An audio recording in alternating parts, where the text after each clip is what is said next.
Bonjour à tous et bienvenue sur un autre point de vue. Aujourd'hui, nouvelle vidéo de physique-chimie. C'est la matière que j'ai principalement révisée cet été pour me préparer à la terminale. Il y a des points vraiment techniques qui demandent de connaître plus qu'une notion, mais une démarche. C'est pour cela que j'ai réalisé cette nouvelle vidéo pour revoir comment équilibrer une demi-équation d'oxydoréduction.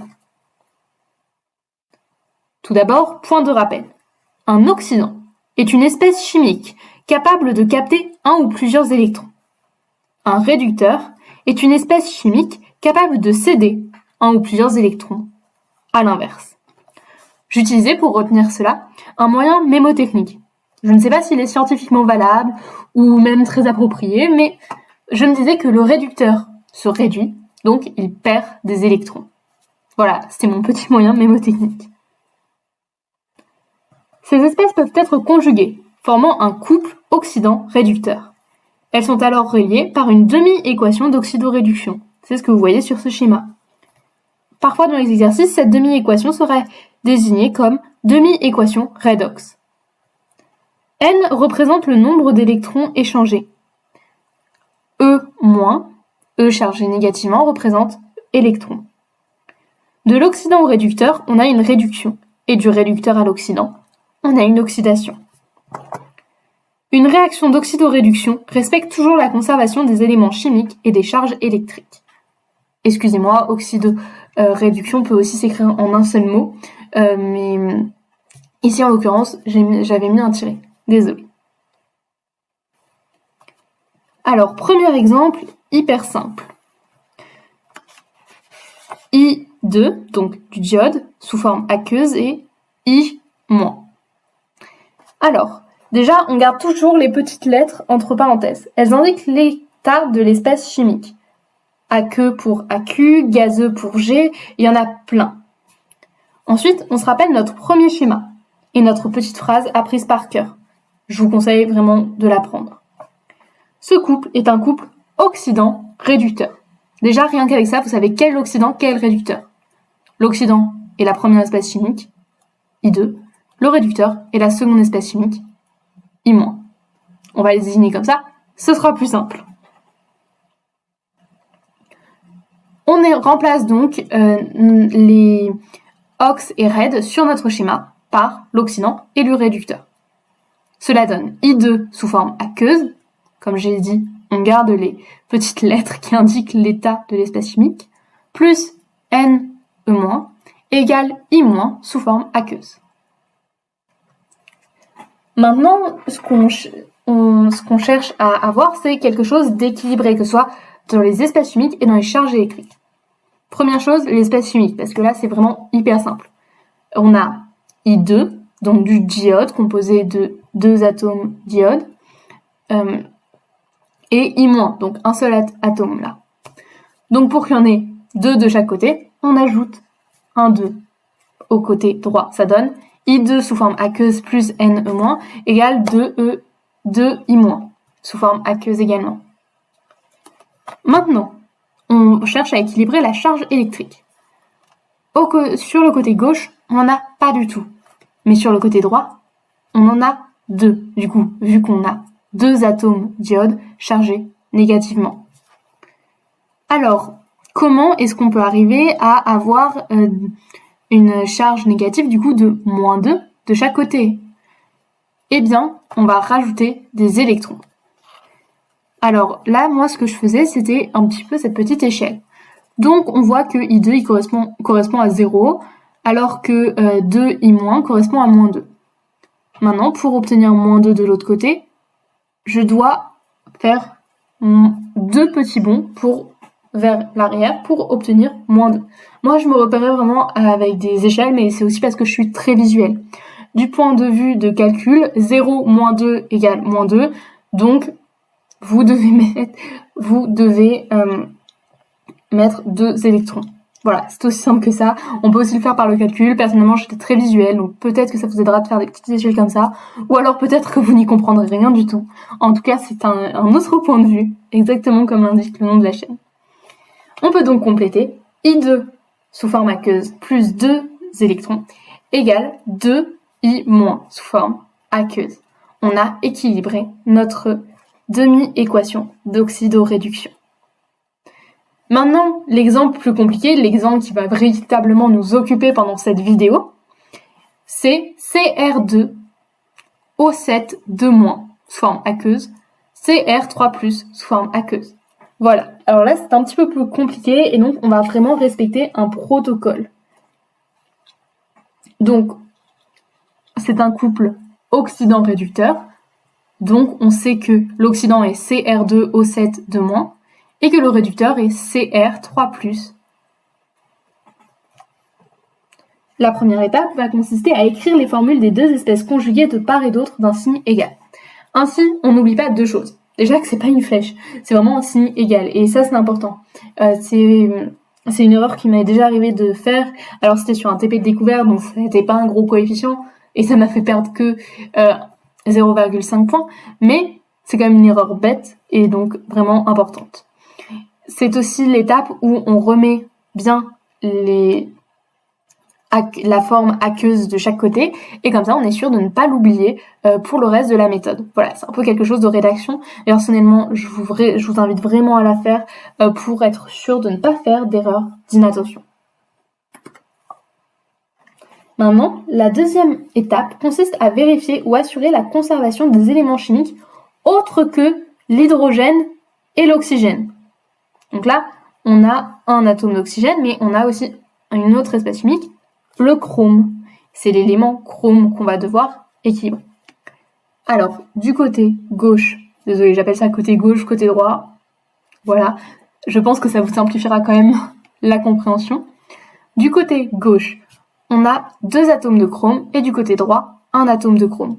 Donc, on rajoute un autre atome de chrome du côté droit pour en avoir 2 de chaque côté. On rajoute le petit 2 que j'ai noté en vert. Voilà, cette étape jusque-là assez simple, et c'est aussi assez similaire à ce qu'on a vu dans l'exemple précédent où on rajoutait un 2 pour qu'il y ait 2 atomes d'iode à droite. Maintenant, on va équilibrer l'élément oxygène avec de l'eau, H2O. Pourquoi ? Parce que l'eau est un solvant. Donc on remarque qu'il y a 7 atomes d'oxygène. Donc on doit rajouter 7 atomes d'eau. 7 molécules d'eau, pardon. Excusez-moi pour cette erreur. Et on rajoute donc plus 7 H2O. Voilà, H2O c'est vraiment une molécule à connaître. De toute façon, on le connaît. Enfin, ça vient assez naturellement quand on fait de la physique-chimie, c'est AOH2O. Voilà, ainsi on a 7 atomes d'oxygène des deux côtés. Mais on doit, maintenant, du coup, vu que qu'on l'a équilibré avec de l'eau H2O, on a des atomes d'hydrogène qu'on doit équilibrer. On les équilibre avec des ions H+. Alors, moi, pour équilibrer, je fais souvent un petit tableau. Comme ça, je vois toutes les espèces chimiques qui sont présentes dans ma demi-équation. Alors, à gauche, on a 2 atomes de chrome et 7 atomes d'oxygène. Du côté droit, on a 2 atomes de chrome, 7 atomes d'oxygène, mais aussi 14 atomes d'hydrogène. J'ai mis 7 fois 2 parce qu'on a 7 molécules d'eau, mais une molécule d'eau est composée de 2 atomes d'hydrogène et d'un atome d'oxygène.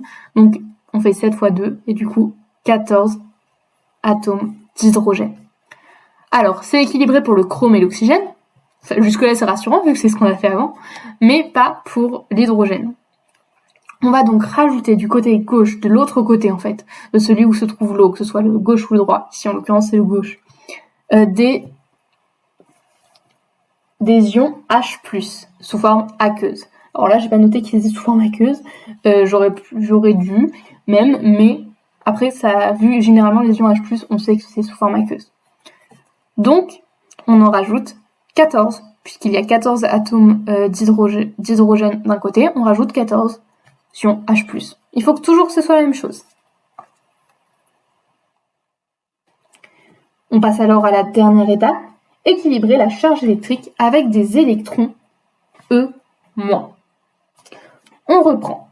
Cr2O7 2- sous forme aqueuse plus 14 ions H+, égale 2Cr3+, sous forme aqueuse plus 7 H2O. Vraiment, à lire à haute voix, c'est assez compliqué. On calcule les charges électriques. Du côté gauche, Cr2 au 7 de moins sous forme aqueuse plus 14 ions H+. Je trouve ça assez drôle de le lire, c'est pour ça que je le refais.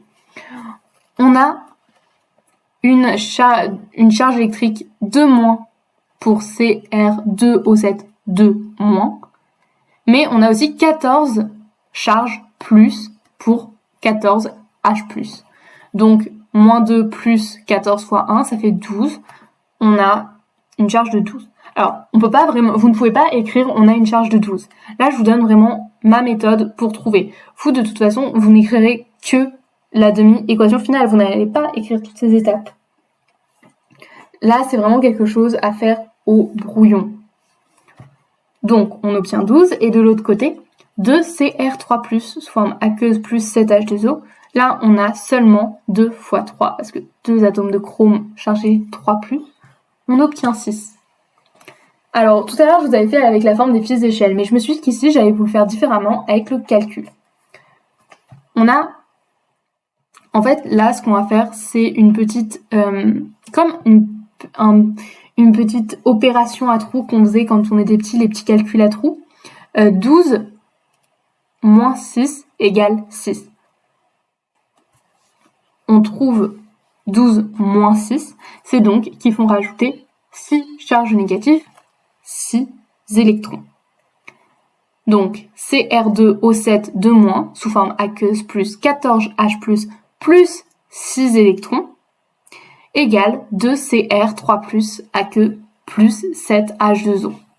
Je pourrais vous faire une vidéo entière sur les charges électriques, sur comment le faire, je pourrais vraiment être beaucoup plus clair. Dites-moi si ça vous intéresse en commentaire par ailleurs. Ici, j'essaye de faire quelque chose de vraiment simplifié au possible qui utilise ma technique. Mais si vous avez des difficultés et vous n'y arrivez pas avec, je vous invite vivement à aller revoir votre prof pour qu'il vous explique ça mieux. Ou alors tout simplement à me demander en commentaire, mais alors il faudra peut-être attendre un petit peu pour l'explication forcément. Mais en tout cas, c'est une étape très importante puisque c'est l'étape finale. Et donc, il faut vraiment savoir le faire. Ce que je vous dis n'est pas forcément quelque chose de très scientifique et donc très rigoureux. C'est vraiment du calcul et de l'aide. Donc, vraiment, tout ce que je peux vous dire, c'est entraînez-vous sur ce type d'exercice. Il faut absolument s'entraîner le plus possible pour réussir à enfin équilibrer ces demi-équations d'oxydoréduction. Ces demi-équations électroniques. Voilà, c'était tout. Une partie 2 viendra bientôt parce qu'ici, on a surtout équilibré des couples oxydant-réducteurs, mais pour équilibrer la demi-équation la réaction d'oxydoréduction entière, avec une réaction où la réaction d'oxydoréduction étant une réaction au cours de laquelle il y a échange d'électrons entre l'oxydant d'un couple et le réducteur d'un autre couple, et il faudrait faire une seconde vidéo qui viendra, heureusement, je vous rassure. Et cette fois, je vous ferai une copie rédigée, sachant que là, tout ce que j'ai expliqué, c'est qu'il y a des choses à faire au brouillon, puisque pour écrire les demi-équations, au final, on a juste besoin d'écrire le résultat, et tant mieux, ça nous simplifie. Pour une fois, il y a peu de rédaction. Mais pour le reste, il y en a beaucoup. Si vous voulez, je vous ferai une copie totalement rédigée pour que vous puissiez bien comprendre.